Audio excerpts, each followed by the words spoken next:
What's happening with you? This is Crass. I'm gonna show you this really dope way to bring your instrumental, your beats in, and I'm also gonna put together a real quick beat, and you'll learn a lot from that too. So without further ado, I'm gonna go right in.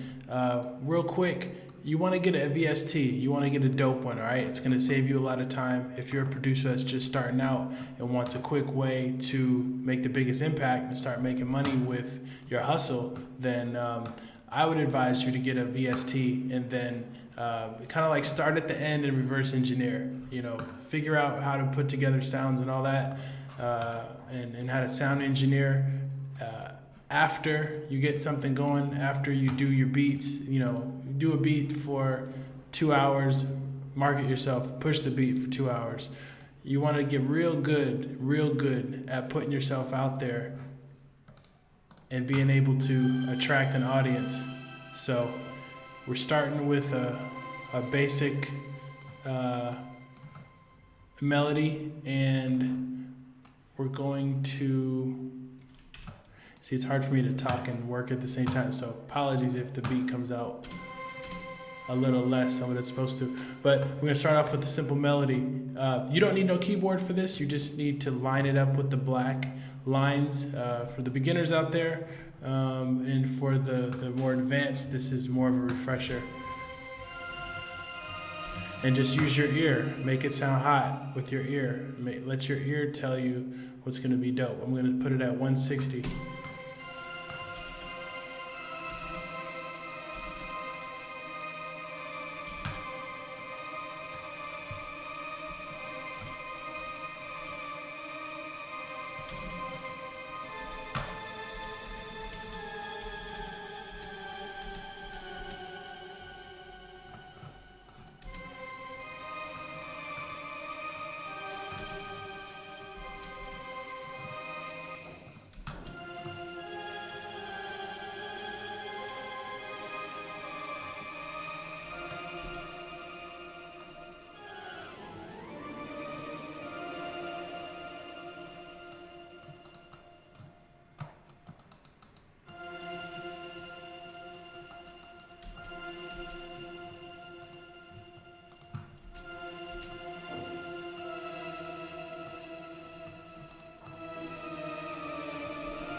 Okay, so what I just did was I made a really simple melody, right?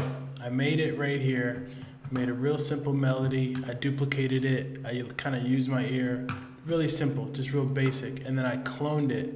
And when I cloned it, I then changed the sound so it was different, like in kind of different and new. but it was a new layer, same sounds, same place, but it's kind of different and new, so you can hear them both at the same time.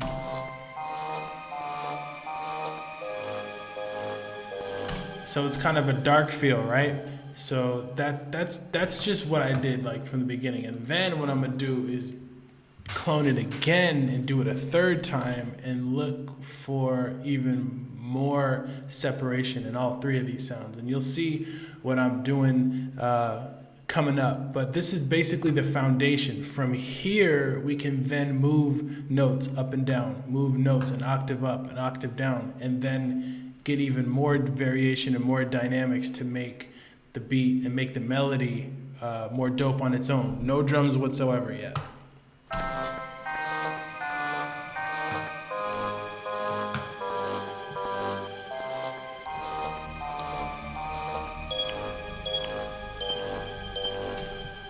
Also, something else I did, if you pick a beat and it's super plucky and you like the sound of it, like this one, I like the sound of it, but it was too plucky at first. And you see where I went into the settings and I went to attack. And again, this doesn't matter what VST you're using. If you go into the attack, it's gonna have the same effect.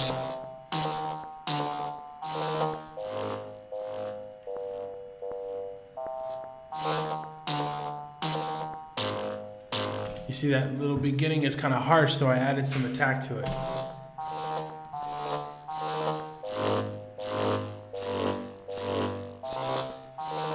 To give it some glide, give it some bite. Well, to remove some of the bite and give it some glide. If I put some of the bite back into it, it'll add to the percussion. It'll add to the natural drum rhythm we should say.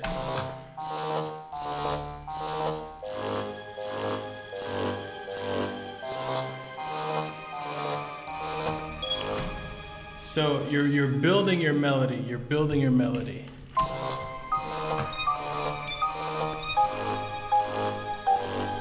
So with this third element, what I want to demonstrate is how to spice up the melody by adding another top line.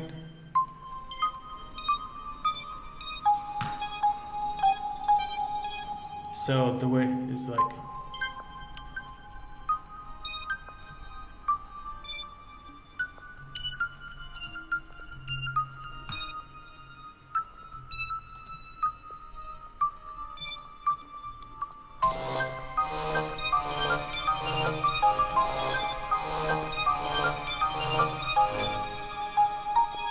Just use your ear.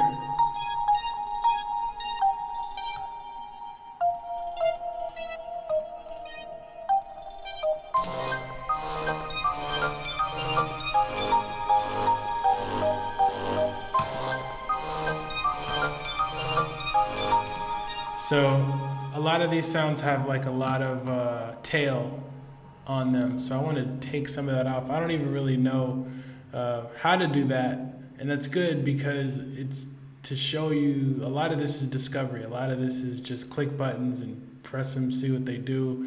And that's honestly some of the biggest producers I know just mess around with stuff and they end up with hotness.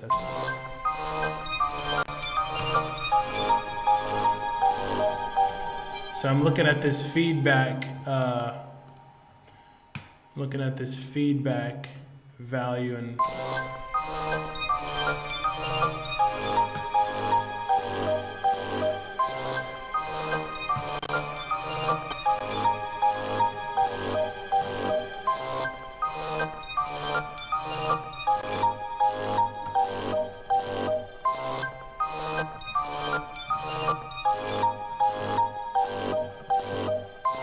so it looks like a lot of sustain is helping out, turning the sustain off.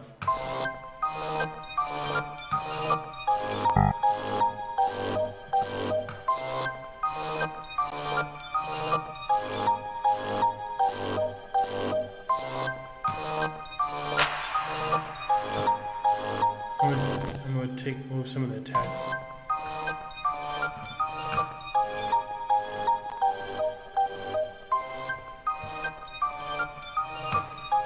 So you get the idea. Like, I could spend more time on it, but you get the idea. We want to develop a melody that kind of moves and has its own rhythm on its own, no drums. So then here's the drums part.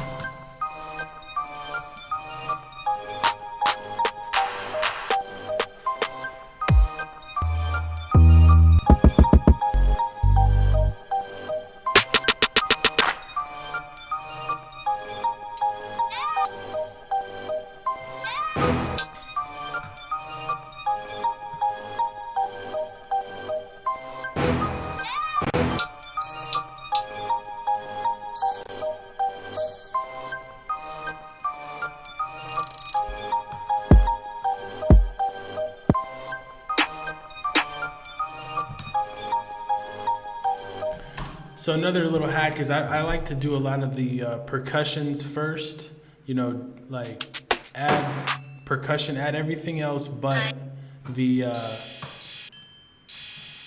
snare and the kick. Because once you kind of add the snare and the kick, well, to me at least, it kind of like boxes the beat in. So add all the spice and all that stuff around it, and then at the very last add the hat, the snare and the kick.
You kind of want your percussions to talk to each other. Like if one goes like da da da da da, you want the other one kind of to go like da da da da da.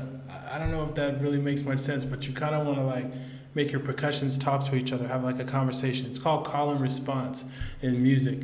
So that's what I'm doing here. I'm just trying to find little pockets. Sometimes I just throw anything out there just to see how it sounds like, and then if I do one thing on one side, I try to fit it with the response on the other. It's kind of like call and response.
Okay, so from here, basically what I've done is just gave it a basic drum beat, basic pattern, basic melody.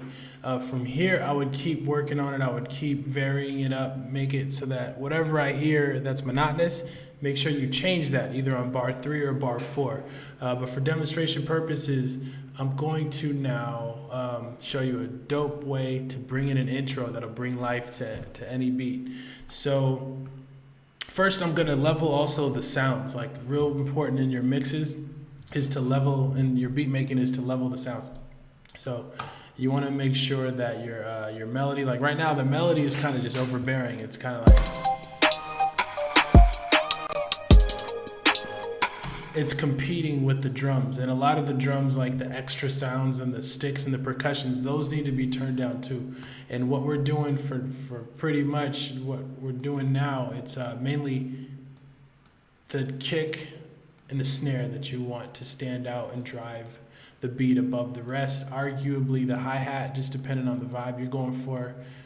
And so we're gonna do that now. Put every sound on its own channel, and then we're gonna go into the mixer, and then we're gonna start with the kick first. I'm gonna do it really quick, but we're gonna start with the kick first. The kick is gonna be our dominant sound, followed by the snare. We're gonna put the snare up under there, followed by the hat, and you'll see how we do it. So I find the 808 or the kick, and then you look at it, right? So then that's hitting right around -6. That's cool. We'll bring it down just a little bit to give the whole beat, it's called headroom. Also, very key, master, take the fruity limiter off so it doesn't do anything to our track that we don't want it to. It gives us full control. So right there, it's hitting at around -6. And then this is the snare.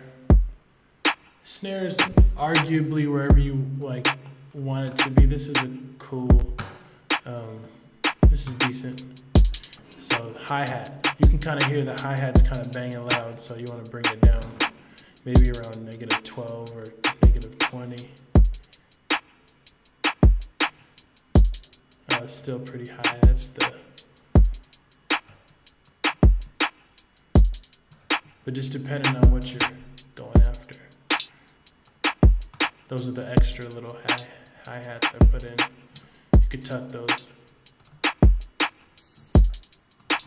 That's the open hat.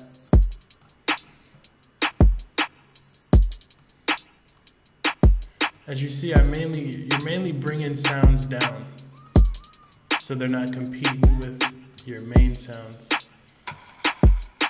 Like that one's something you want to bring way down. It's a pretty strong sound on its own. You see right here around 24.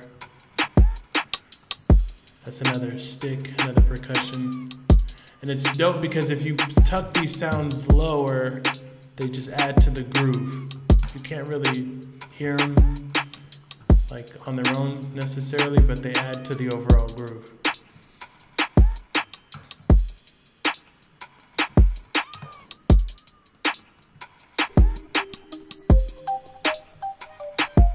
So this is one of the first sounds we've encountered.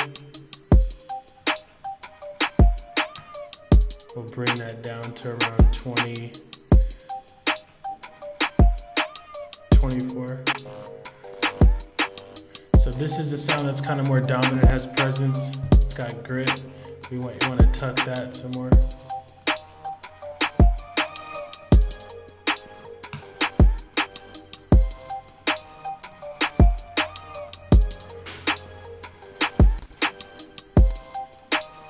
And if you notice,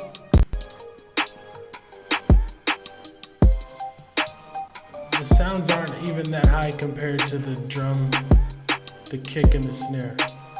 That's just kind of the way it is. And then this is a real quick mix. If you want to add like just a final compressor, you go to Multiband Compressor. You can use something like the Mastering 2.4 and bring it all the way up.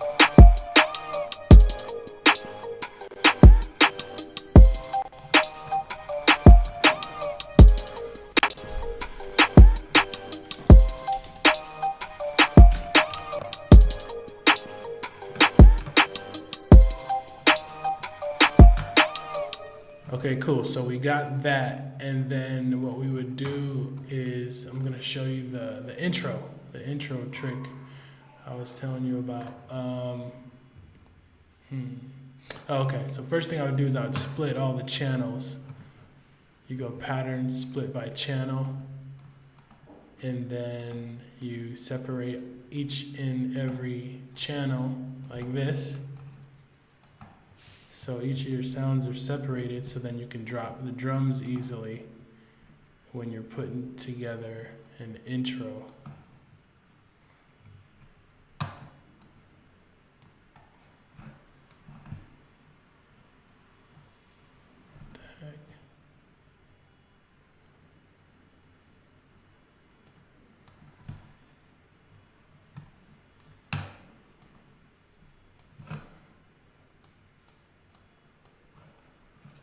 Because I have a lot of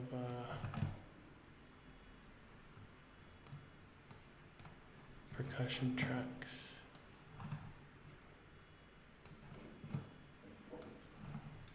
This is a lot of tracks. So I put this one at the bottom, even though there's nothing else, and then I move everything up, and then duplicate it across. And then come back and delete everything.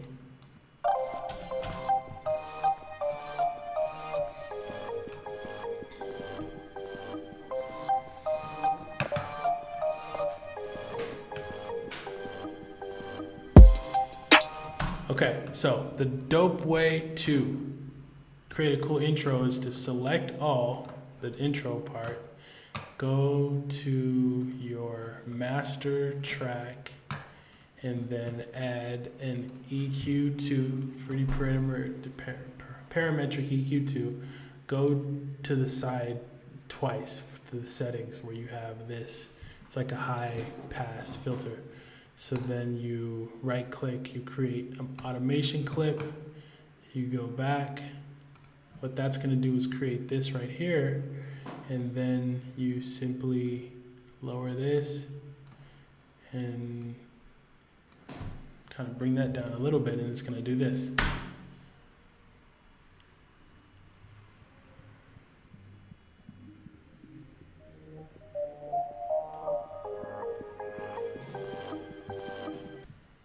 Okay, so this one was kind of too low, so we're going to bring it up a little bit and go like this.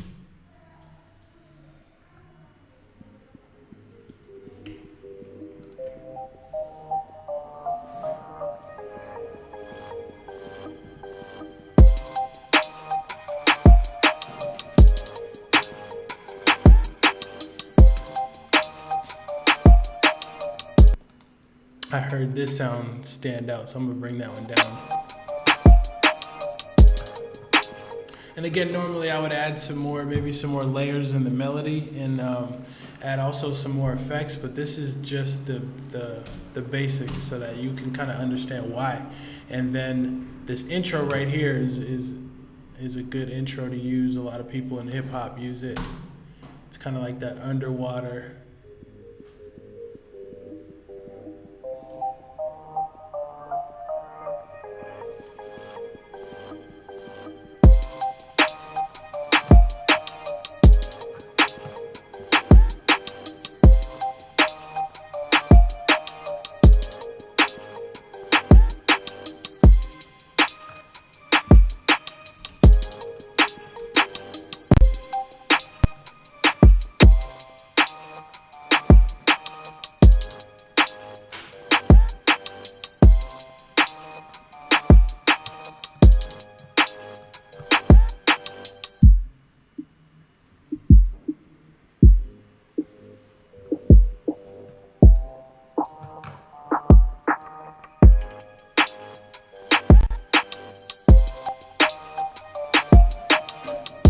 So you can use that also in your beat, you know, to make it have more dynamics and everything.